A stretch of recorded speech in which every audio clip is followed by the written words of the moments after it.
Prosseguindo o livro O Sacerdócio de Cristo, uma revelação eterna, capítulo 27, a origem das tribos de Israel. A origem dos grupos dos filhos de Israel começou com Abraão saindo de Harã. O patriarca, seu pai e irmãos fabricavam ídolos naquele lugar. Abraão não reverenciava os deuses daquela terra. Os anos foram passando e a tradição familiar apenas os arrastava à destruição. Enquanto os filhos de Terá aprofundavam nisso, Abraão agiu opostamente, deixando de praticar iniquidade. Isso trouxe inimizades na família. Os anos se passaram. Abraão preferiu ser pastor e seu rebanho prosperava.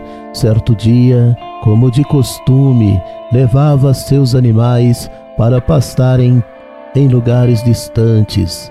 Era noite. Ele e suas ovelhas estavam silenciosos até que se ouviu uma voz. Subitamente alguém falava, mas o jovem homem estava incerto quanto ao que ouvia. Acontece que o timbre da voz trazia paz e amor. Não demorou para Abraão entender aquelas palavras e aceitá-las. Abraão não confiava nos deuses, simples porque ele mesmo os fabricava. Por razão da sua descrença, nunca dizimava para eles. Nesse interim, toda a família estava irada com o servo do Senhor por não servir estatuetas. O patriarca espantou-se ao ouvir aquela voz, pois sabia que não eram os deuses, mas alguém desconhecido que falava. Era o Eterno o convidando para uma missão na terra. Aquelas palavras mandavam deixar a sua parentela, pois um lugar distante, onde mana, leite e mel, estava preparado. Abraão não demorou para obedecer à voz. Noticiou à família que deveriam partir o quanto antes. O pai do patriarca e seus irmãos não aceitaram a ideia, mas como o Senhor dissera, nada poderiam fazer para impedi-lo. Alguns dias depois, partiram em busca da terra que Deus havia prometido. Dos parentes de Abraão, apenas Ló o acompanhou nesta jornada. Depois de muitos dias de viagem, faltava comida e água. Eram as provisões que se acabavam, mas eles não temeram porque o Senhor os protegia. O patriarca, já em idade avançada, recebeu uma promessa de Deus que disse: farei de ti uma grande nação, o teu povo será tão numeroso quanto as estrelas. Acontece que Sara já havia perdido a fertilidade. Pouco depois, como Deus disse, ela engravidou e, quando nasceu o menino, deram-lhe o nome de Isaque. Sua infância alegrava o pai Abraão. Um dia, Deus pediu este filho em sacrifício e teria que sacrificá-lo no monte Moriá. O pai Abraão não negou seu filho, ainda sofrendo muita dor, pois certamente acreditava que o Todo-Poderoso iria ressuscitá-lo. Assim que Abraão ergueu o cutelo para sacrificá-lo, Deus disse: não machuque o menino. Agora eu sei que você realmente me ama, porque não me negou o seu próprio filho. Agora essa montanha se chamará Deus Proverá. O Senhor preparou o cordeiro para substituir Isaque. Após a providência de Deus, Abraão e seu filho voltaram felizes. Assim, o Todo-Poderoso acreditou no patriarca, dizendo: os povos da terra serão abençoados em você. Gênesis 12, 2 e 3. E farei de ti uma grande nação, abençoar-te-ei e engrandecerei o teu nome, e tu serás uma bênção. E abençoarei os que te abençoarem, e amaldiçoarei os que te amaldiçoarem, e em ti serão benditas todas as famílias da terra. Quem te abençoar, eu abençoarei, e quem te insultar será amaldiçoado. O Senhor disse: estarei com você, e a tua descendência será como as estrelas. Uma vez que recebeste a terra, o lugar onde pisares serás exclusivamente seu. Deus prometeu ao patriarca uma terra para amparar sua nação. Continuando a palavra do Senhor, após muitos anos, Isaque se casou com Rebeca. Desse casamento nasceram gêmeos, Esaú e Jacó. Saiba que um apenas pegaria a linhagem paterna. Esaú era o mais velho e, conforme o costume, a bênção do pai ficaria para ele. Além de ficar perto do pai, sustentava a família. Já o mais jovem auxiliava sua mãe no fazer doméstico. Quando Isaque ficou velho e cego, chamou seu filho mais velho e disse-lhe: vou falecer breve, e necessário é passar a bênção recebida do meu pai para você. Rebeca ouviu a conversa de longe. Assim que Esaú foi caçar, preparou o ensopado para seu marido comer, mas Jacó o entregaria para ser abençoado. Rebeca sabia agradar ao marido. Enquanto Esaú caçava, a mãe de Jacó matou um cordeiro e fez o ensopado para Jacó entregar seu pai. O moço mais novo recusou, porém sua mãe lhe disse que se comportasse como Esaú, que era peludo e cheirava os campos. Assim o jovem mais novo seria abençoado ao invés do mais velho. Algumas horas depois, Esaú trouxe o ensopado, ajoelhou-se e entregou ao pai, que não entendeu nada, porque era cego.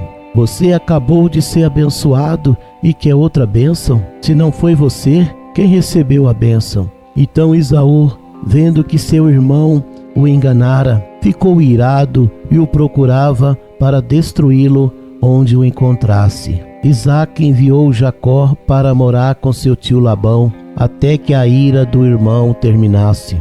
Nessa época, o jovem casou-se com 2 filhas do tio, Leia e Raquel, e com elas vieram 2 servas, Bila e Zilpa. Lembrando que tivera filhos com todas, o mais especial para Jacó foi o filho de Raquel, José, que obedeceu sinceramente, de modo que seus irmãos ficaram enciumados, por isso o venderam como escravo. A palavra de Deus diz que José era diferente dos outros filhos de Jacó. Quando adolescente, afastaram de sua família por ciúmes. O menino ouviu pouco das histórias que Deus havia visitado seus pais, então foi subitamente levado como escravo para muito distante. Ele ouviu seu pai dizer que Deus odiava a adoração a outros deuses, somente ao Criador deveria servir. Inclusive não buscasse mulher alheia, isso seria adultério perante Deus. Quando vendido para o Egito, José enfrentou uma dura provação, viveu como escravo, onde mais tarde se tornou governante. Quando a idade avançou, adoeceu e o mumificaram. A herança de Abraão permaneceu naquele país, cujos faraós decidiram escravizá-los por muitos anos. Agora não era um povo livre que podia partir quando quisesse, estava comprometido com o faraó. Quando os hebreus se tornaram escravos, experimentaram os piores castigos e todas as tribos se dispersaram. Longe do Senhor, adoravam deuses que nada poderiam fazer. Esqueceram-se do Senhor, mas o Deus glorioso lembrou-se deles e preparou um hebreu. Embora tivesse saído do Egito, habitava em Midian. O nome dele era Moisés. Quando eles deixaram o Egito pela mão de Deus, foram ao deserto rumo à terra prometida. No entanto, só poderiam receber a herança se tivessem preparados. A origem dos grupos tribos dos filhos de Israel foi perdida e assim não pôde ser abençoada. É por isso que o Senhor declarou depois, dizendo: todos que deixaram o Egito, exceto Josué e Calebe, não entrarão na terra prometida. Um pouco depois, Deus levantou um homem que novamente reuniu os grupos, tribos dos filhos de Israel. Seu nome era Elias. Israel foi convencido de que Baal era Deus. Ninguém afirmava ser uma estrutura satânica. O profeta disse que o Senhor queria todos reunidos no Monte Carmelo para descobrir quem seria o verdadeiro Deus. Porém disse mais: não acenda o altar, porque o Deus que o acender será o verdadeiro. Entretanto, disse mais: até quando Israel viverá de duas maneiras? Sirva a Deus ou a Baal. Havia na Judéia um homem que preparava o caminho do Messias. Seu nome era João. Essa pessoa também reuniu os filhos de Israel para Jesus torná-los espirituais. Como disse a palavra, ele sempre repudiou o sacerdócio de Israel, que já estava fragilizado. Embora fosse o último sumo sacerdote de Levi e escolhido por Deus, João respondia àquele ofício de homem. Ele sempre pregava no deserto, dizendo: o machado está na raiz da árvore. E dizia a todos os presentes: víboras, quem vos ensinou a fugir da ira de Deus? As palavras de João, o sumo sacerdote, diziam que o sacerdócio levítico terminaria e Judá sumiria, tornando-o eterno, com base na promessa feita a Davi. A partir desse momento, a ira contra Judá ascendeu tanto que mataram o Senhor Jesus. Quando Jesus é batizado, ele prega a palavra, mas poucos entendem a sua mensagem. A começar, escolhe 12 homens para representar os grupos, tribos dos filhos de Israel, que seriam espiritualizadas. É sabido que Jesus veio para o seu povo, mas ele o rejeitou, porquanto quem o aceitou tornou-se filho de Deus. João 1:12. Mas a todos quanto receberam, deu-lhe o poder de serem feitos filhos de Deus, aos que creem no seu nome. Depois desse acontecimento, o evangelho do reino chegou aos gentios, que se tornaram tribos dos filhos de Israel. Embora perdidas no meio da história, atualmente erguidas com 144 mil selados ao redor do planeta. Os tais pregam o evangelho eterno trazido pelo anjo nesses últimos dias. Apocalipse 14:6. E vi outro anjo voar pelo meio do céu, que tinha o evangelho eterno para o proclamar aos que habitam sobre a terra e a toda nação, tribo, língua e povo. O Senhor Jesus ensinou os apóstolos a importância dos grupos, tribos dos filhos de Israel e o que elas representam para o mundo. Esse povo separado das regalias mundanas faz parte das promessas que Abraão recebeu do Eterno. No tempo da profecia, o anjo do Senhor sela essa grande multidão que prepara o povo para o arrebatamento. Antes, as tribos dos filhos de Israel foram erguidas pelo sumo sacerdote Jesus.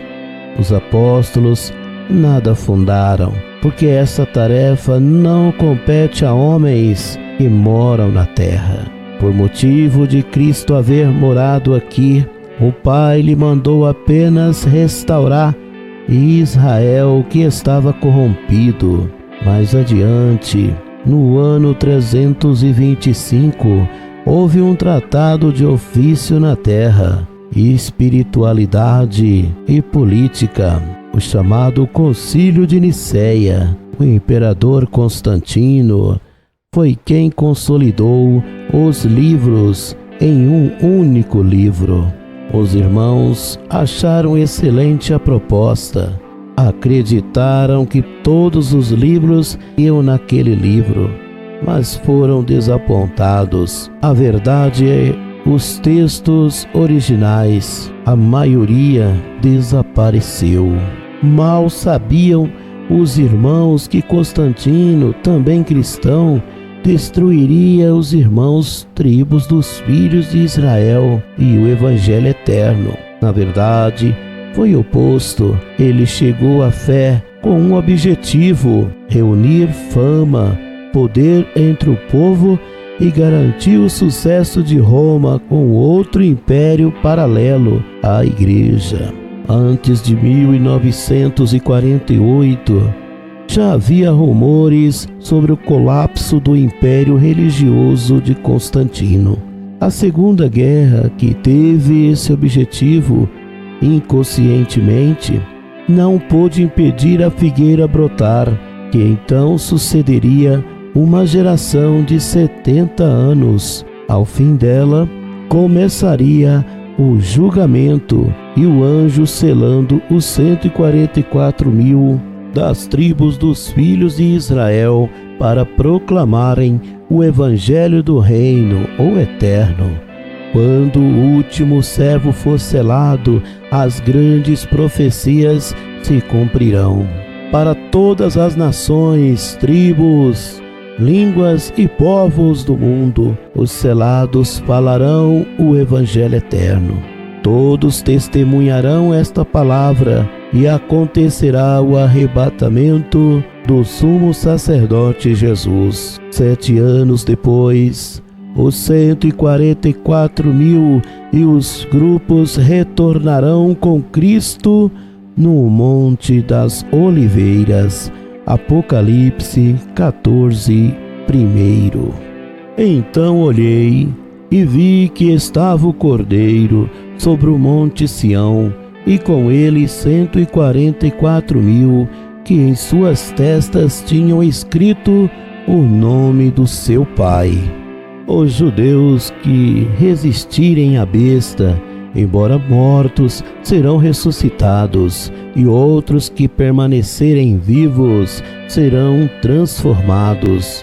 O Jesus Cristo de Ismael e o falso profeta serão jogados no lago fervente. Apocalipse 19, 20. E a besta foi presa, e com ela o falso profeta, que diante dela fizera os sinais, com que enganou os que receberam o sinal da besta e adoraram a sua imagem. Esses dois foram lançados vivos no lago de fogo que arde com enxofre. Depois disto, o Senhor decretará 1000 anos de paz, porque Satanás estará preso nesse tempo. Apocalipse capítulo 20, versículo 2. Ele prendeu o dragão, a antiga serpente, que é o diabo e Satanás, e amarrou por 1000 anos. Quando esse período terminar, o julgamento final acontecerá para todos saberem o seu destino. Apocalipse 20, 12. E vi os mortos, grandes e pequenos, que estavam diante de Deus, e abriram-se os livros, e abriu-se o outro livro, que é o da vida. E os mortos foram julgados pelas coisas que estavam escritas nos livros, segundo as suas obras. Depois disto, a terra passará com grande estrondo. Então novos céus e nova terra serão criados. Apocalipse 21, E vi um novo céu e uma nova terra, porque já o primeiro céu e a primeira terra passaram, o mar já não existe. Tem um detalhe: alguns pensam que o trono de Deus será derrubado para criar um novo. Isso não ocorrerá. Esclarecimento: a morada de Deus prevalece. Quando a Bíblia diz que um novo céu será criado, não afirma que o trono de Deus seja demolido e reconstruído. Apenas a terra, o espaço e as galáxias serão trocados. Esses elementos existentes explodirão e o processo de reconstrução sucederá corretamente. Segundo Pedro 3:10. Mas o dia do Senhor virá como ladrão de noite, no qual os céus passarão com grande estrondo, e os elementos ardendo se desfarão, e a terra e as obras que nela há se queimarão. A cidade santa está aguardando a chegada do povo, tribos dos filhos de Israel. O seu muro tem 12 entradas para passarmos. Os que forem marcados por Deus ou revelados entrarão, porque obtiveram o certificado de salvação.